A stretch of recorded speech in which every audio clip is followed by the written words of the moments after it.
इसलिए ना क्योंकि हिंदू सहनशील है, हिंदू इसलिए कि हिंदू सब सह लेता है, हिंदू इसलिए कि हिंदू कुछ अब बोलता नहीं है, हिंदू इसलिए कि अपने सिर्फ पढ़ाई लिखाई और कमाई में ध्यान देता है। लेकिन आज के युग में, वर्तमान युग में अगर आपको जीवित रहना है तो सिर्फ पढ़ाई लिखाई, कमाई और खवाई और सुवाई के अलावा भी आपको कुछ प्लानिंग करनी होगी अगर इस वर्ल्ड में जीना है तो, अगर इस दुनिया में जीना है तो। अगर जैसे हम लोग जी रहे हैं ना, अगर ऐसे ही जीते रहे तो हम जीने लायक नहीं बचेंगे।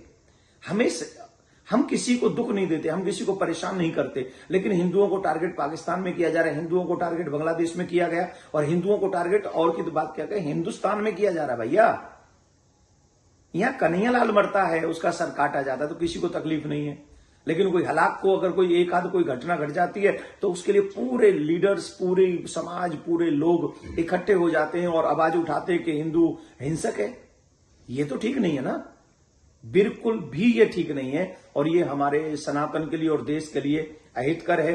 हम लोगों को सावधान होकर अपनी बहन, अरे मैं तो ये कहता हूं तुम सहनशील रहो, पढ़ाई करो, लिखाई करो, लेकिन तुम्हारी बहन बेटियों पर जब आंच आ रही है तब भी तुम आवाज नहीं उठाओगे। तुम्हारी बहन बेटियों को घर से घसीट घसीट के निकाला जा रहा है, उनके साथ रेप किया जा रहा है, तब भी हम लोग सोते रहेंगे। फिर काय के मर्द हैं रे, फिर काय की मानवता है हमारे अंदर, किस लिए हैं हम लोग?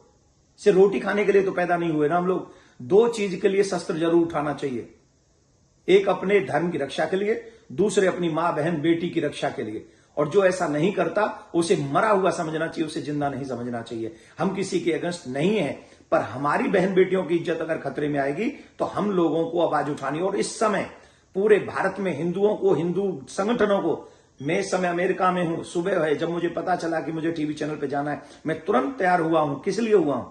अपनी आवाज सनातनियों तक पहुंचाने के लिए हुआ हूं कि आप कम से कम अपनी रक्षा, अपनी सम्मान की रक्षा के लिए खड़े होइए। और जो बांग्लादेश में हिंदू को टारगेट किया जा रहा है, भारत से बड़ी आवाज यहां से जानी चाहिए। मैं अमेरिका से बोल रहा हूं, आप भारत में रह के जितने भी लोग हैं सब बोलें और कहें कि मानवता उनको देखे और उन्हें बचाए और उन्हें सुरक्षित करने की जिम्मेदारी यूनान ले।